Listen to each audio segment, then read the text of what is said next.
एक भिखारी दरवाजे के पास आकर भीख मांगता था और घर का मालिक हमेशा घर के बाहर आते ही उसे देखकर फिर जाया करता। कई बार उसके लिए गालियां भी बकता। वो कहता, तू जिंदा ही क्यों है?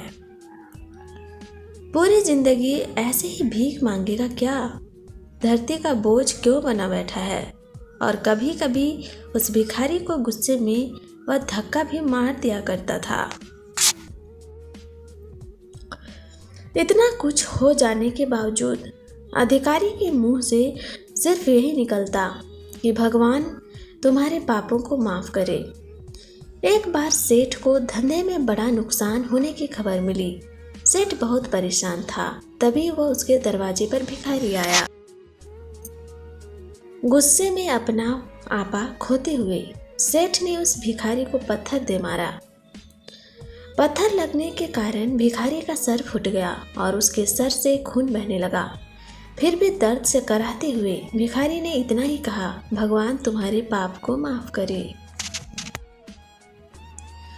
भिखारी वहां से चला गया। सेठ सोच में पड़ गए।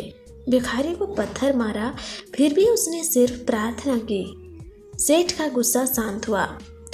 सेठ का मन शांत हुआ। भिखारी का रहस्य जानने के लिए सेठ ने भिखारी का पीछा करना शुरू कर दिया।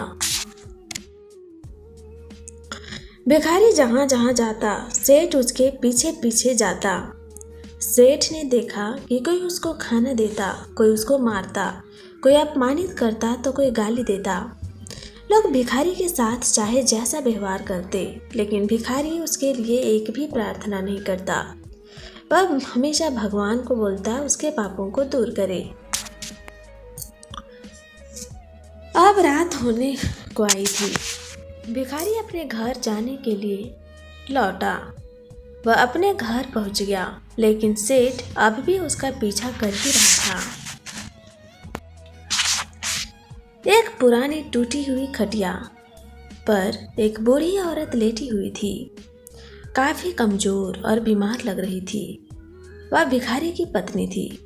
अपने पति को वापस आता देख वह खाट से उठ खड़ी हुई। पत्नी ने अपने पति के भीख वाले कटोरी में देखा।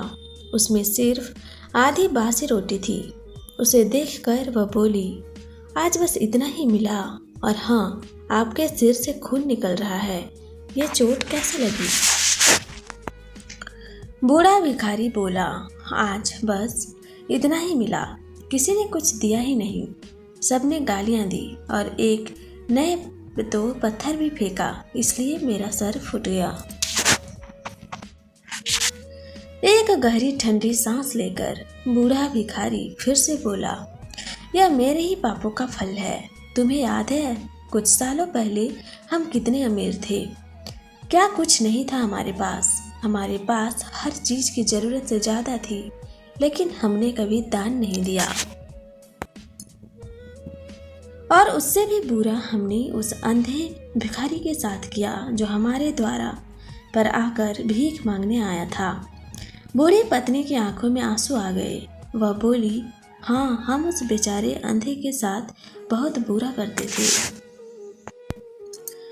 उसका अपमान करते थे। उसे खाने के लिए रोटी की जगह कागज दिया करते थे। उसका मजाक उड़ाते थे और कभी कभी उसे मारा भी करते थे। मैंने कभी उसको रास्ता नहीं दिखाया। एक बार मैंने उसके मुंह पर मिट्टी भी फेंकी थी और वह हमेशा दुखी होकर यही कहता कि भगवान तुम्हारे किए की सजा देगा। भगवान तुम्हारे पापों की सजा जरूर देगा। उसका श्राप सच हुआ और हम इस दुख भरी जिंदगी में आ गए। भिखारी बोला, हाँ, उसका श्राप सच हुआ, इसलिए मैं किसी के से बद्दुआ नहीं देता, चाहे कोई हमारे साथ बुरा बर्ताव ही क्यों न करे। मैं हमेशा प्रार्थना करता हूँ कि वह हमेशा खुशी रहे और अपनी जिंदगी का अनुभव करे। किसी को भी हमारे जैसे दुखों का सामना करना न पड़े। वह नहीं जानते हैं कि वह इतना बड़ा पाप कर रहे हैं, इसलिए अनजाने में हुए पाप की ऐसी सजा किसी को भी मिले मैं नहीं चाहता हूँ। सेठ वहीं पर छुपकर यह सारी बातें सुन रहा था।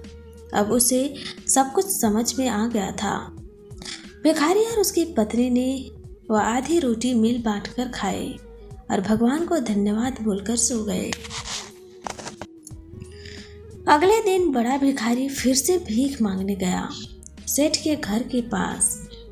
जाते ही सेठ ने पहले से गर्म रोटी और उसके लिए निकाल कर रख दी थी। उसे देते हुए सेठ विनम्रता से बोला, माफ़ कर दीजिए बाबा, मुझसे बहुत बड़ी गलती हो गई है। बूढ़ा भिखारी बोला, भगवान तेरा भला करे। इतना लायक व कहकर आगे निकल गया। इस कहानी से जो सीख लेने लायक है वह बड़ी ही सिंपल है। यह आदमी चाहे किसी के बारे में बुरा बहुत बार पक्का सोचता है, इसलिए जब किसी के लिए कुछ भी करो तो अच्छा ही करो। तो आपको हमारी यह कहानी कैसी लगी हमें कमेंट बॉक्स पर सजेस्ट करें और हमारे चैनल को लाइक, शेयर और सब्सक्राइब करना ना भूलें। धन्यवाद। ताकि हम नए वीडियो जल्द आपको लेकर आएँ।